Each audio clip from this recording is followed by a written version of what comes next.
Welcome to the channel. Ahilan here. In today's video, we're going to talk about defining your audience. So who is it you're serving? Right from the get-go, if you do not do your due diligence and research, you're going to fail. So I just want to put that out there as a preface of this video. You need to do your research. I've gone into detail in this in other videos you can check out of how to research your customer avatar, how to find out their grievances and complaints. So you can check those videos out if you want to find more details about that. Most self-publishers publish on their passions, but nobody cares about your passions. The fact is, you need to think of Amazon as a search engine where people are looking for solutions to their problems. Don't lose sight of this philosophy, because this mindset is what's going to make the difference between you succeeding and you failing like the other 99% of self-publishers. The market wants what the market wants, right? The market will determine your value.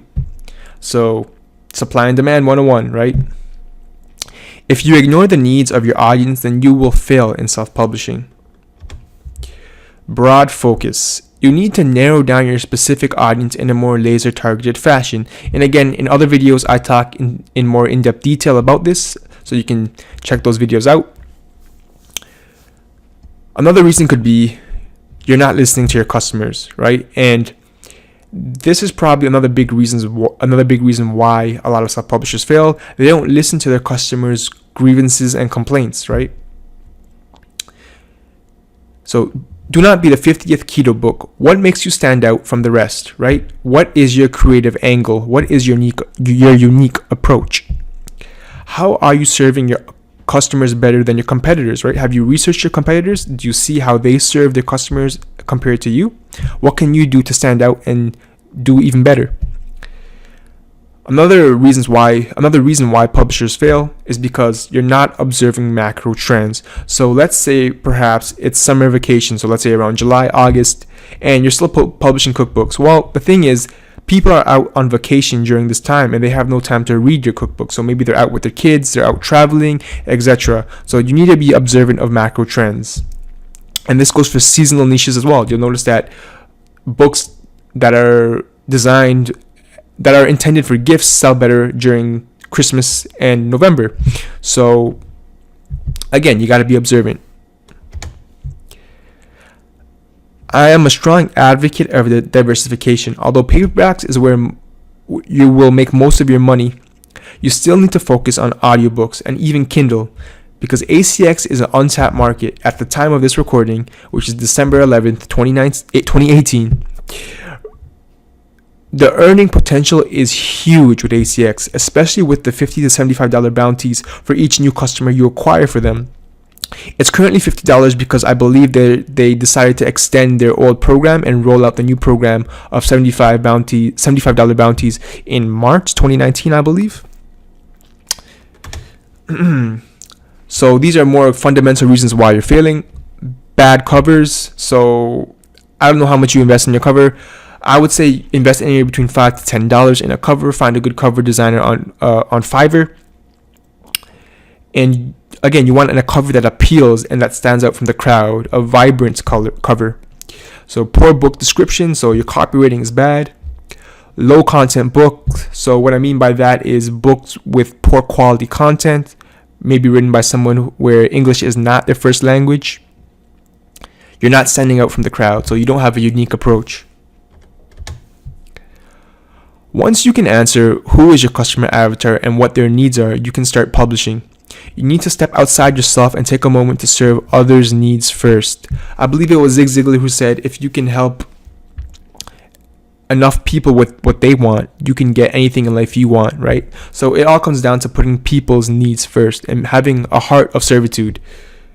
Survey your audience if you can.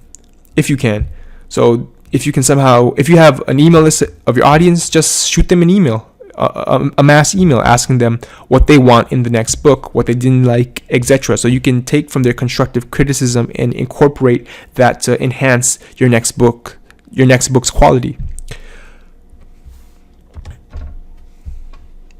Worrying about the competition. So you need to lose a scarcity mindset. Let competition worry about you, right? No email list. So an email list is crucial. I do personally use an email list, and I know of people who use email lists where an email can generate thousands upon thousands of dollars for them. I personally have a niche that is pretty responsive with my email list, and I've set things up in a way where it's very automated, and I have a series of books. So once they purchase one book and they opt in, within a few days they're going to be sent an email for another book in the series, and they purchase that book as well. So it's like a snowball ripple effect.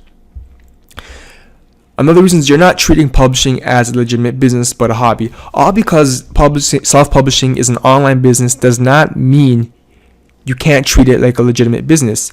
This business has real expenses and does require your attention. So you got to keep that in mind. The lack of AMS. Amazon Marketing Services is a new thing, a fairly new thing, and people are just starting to discover it. And I believe it's essential, and I think now is the best time to get into it, because right now the cost per click, because it's a paid per click advertising platform within Amazon, is very cheap, is very low actually. And you want to start now, because this way you can secure your stake for front row exposure for your books on Amazon. There's no perceived value for your book, so you're doing a terrible job in brand positioning and marketing your book. You're failing to find profitable keywords. This could be a big reasons why new publishers fail. And again, it's keyword research does encompass a huge part of publishing, but it's not everything. But if you do fail the keyword research part, everything else will fail, right? You're not consistent with your message, so customers don't know what you're trying to sell. You're not conveying the right message to what your customers' needs are.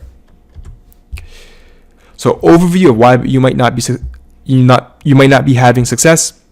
Keywords, first step you must master, as I discussed earlier. Copywriting, book covers, book content must be good. You have to have a unique angle, and you must be targeting the right audience.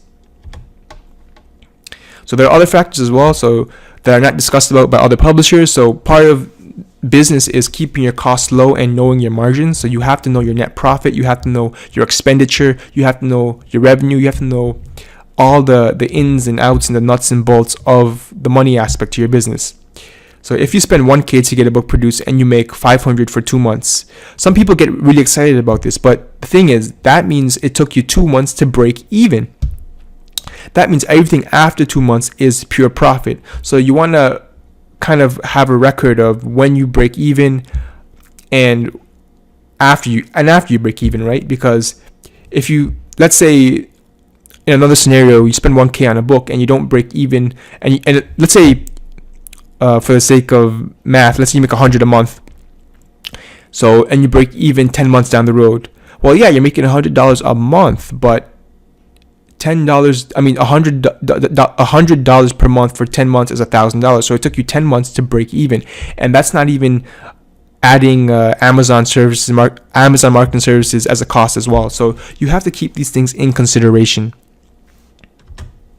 So my closing thoughts is, remember, Amazon is a search engine like any other. People are actively looking for items using operative keywords, and by items I mean books.